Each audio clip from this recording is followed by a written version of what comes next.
Bíblia para a Igreja. A Epístola de Efésios, com João Paulo Thomaz de Aquino. A vida cristã não tem a ver apenas com aquilo que você faz no domingo lá na sua igreja. A vida cristã tem a ver com tudo que você faz.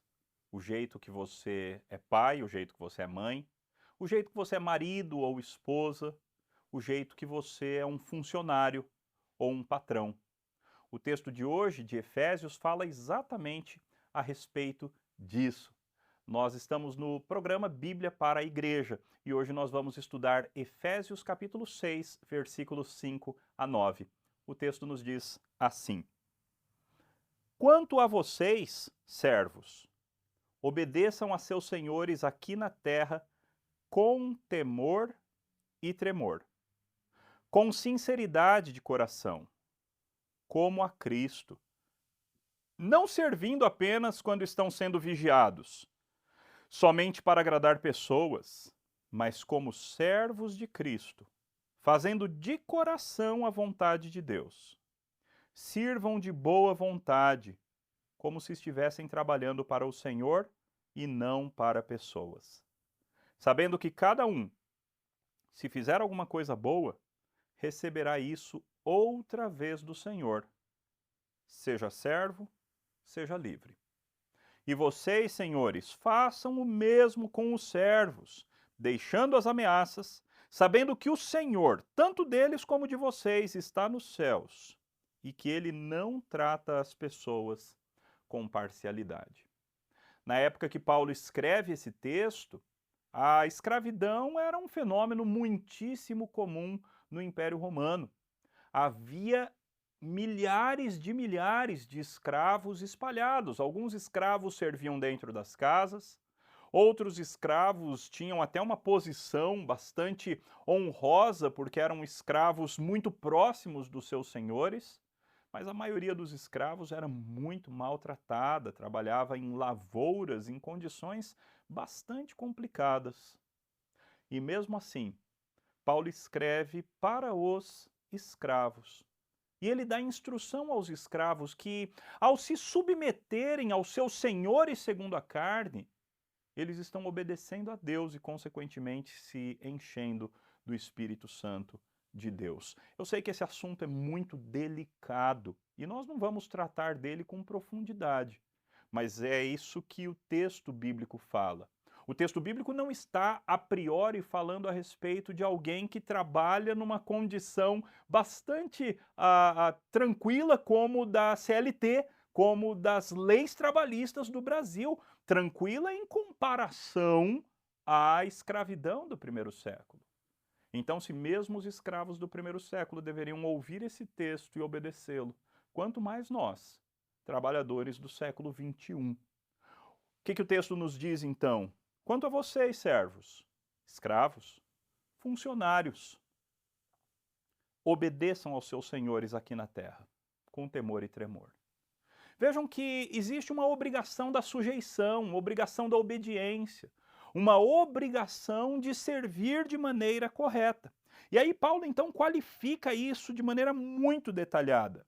Ele diz: façam com temor e tremor, façam com um certo medo, porque esse Senhor tem a ingerência, tem autoridade sobre você.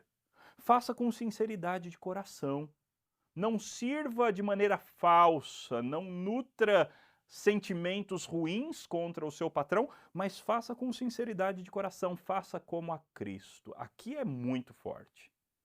Nós cristãos devemos trabalhar para os nossos patrões como quem trabalha para Cristo. Afinal, de fato, é exatamente isso que está acontecendo. Nós trabalhamos para Cristo. Não servindo apenas quando estão sendo vigiados, mas, ou não servindo apenas quando estão sendo vigiados, somente para agradar pessoas. Veja, um mau funcionário é aquele que trabalha muito bem enquanto o patrão está por perto. Assim que o patrão vai para longe, o funcionário fica sem trabalhar, fica de maneira preguiçosa, fica matando o tempo de trabalho, quem sabe nas redes sociais. Não é isso que Deus quer. Deus quer que você seja um funcionário correto, quando o seu patrão está por perto ou quando o seu patrão está longe. Deus quer que você não trabalhe apenas para agradar, apenas de maneira falsa, mas que você seja sincero no seu trabalhar, fazendo como servos de Cristo, como escravos de Cristo, fazendo de coração a vontade de Deus. Veja quantas qualificações para o funcionário, para o empregado cristão. Nós temos obrigações profissionais que estão muito além apenas do ambiente e da realidade da nossa empresa. As nossas obrigações profissionais têm a ver com a glória de Deus, têm a ver com o reino de Deus, têm a ver com a vontade de Deus para as nossas vidas. Você não é funcionário da empresa onde você trabalha, você é principalmente um escravo de Cristo, um funcionário de Cristo. Então trabalhe como quem faz para Cristo.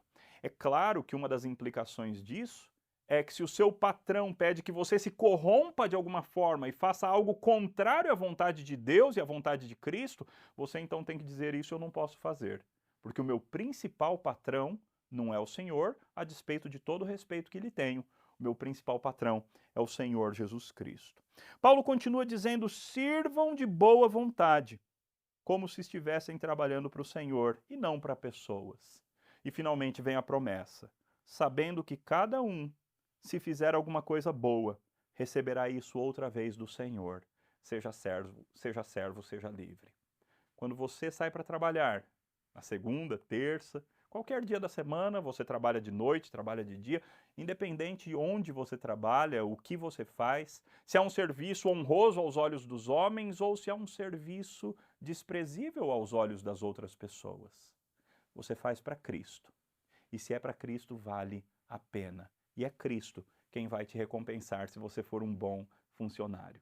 Mas Paulo também tem uma palavra para os patrões. E ele diz o seguinte: e vocês, senhores, façam o mesmo com os seus servos. O que é esse o mesmo? É essa consciência de que tudo que nós fazemos para Deus. Tudo que nós fazemos é por causa de Deus, é para a glória de Deus. Então os patrões cristãos, os donos de empresa que são cristãos, os gerentes que são cristãos e qualquer cristão que tenha pessoas debaixo de si na hierarquia profissional, todos nós devemos nos lembrar que nós temos uma obrigação de sermos bons patrões, de ser bons patrões por causa de Cristo Jesus. Como se estivéssemos fazendo para Cristo Jesus. E assim, Paulo diz, deixando as ameaças, sabendo que o Senhor, tanto deles como de vocês, está nos céus, e que Ele não trata as pessoas com parcialidade. Deus não gosta que um patrão cristão, que um empresário cristão, que um empreendedor cristão faça ameaças aos seus funcionários. Deus não gosta que uma mulher cristã faça ameaça à sua secretária doméstica. Deus não gosta de ameaças. Você tem o direito de pedir, de fazer com que o seu funcionário, de alguma forma, faça algo e lhe sirva. Você o contratou para isso e ele vai trabalhar para você. Mas você não pode fazer ameaças. A maneira tem que ser a maneira correta. Então não ameace mandar embora, não ameace com algum tipo de perda, de tirar parte do salário ou qualquer coisa desse tipo, porque Deus não se agrada disso. Veja então que Cristo é o Senhor da nossa vida profissional. Vida cristã não acontece só de domingo. Vida cristã acontece lá na sua empresa, lá na sua casa, lá dentre os seus funcionários ou no seu relacionamento com o seu patrão. Tudo tem a ver com a glória de Cristo. Que a gente viva assim, para a glória dele.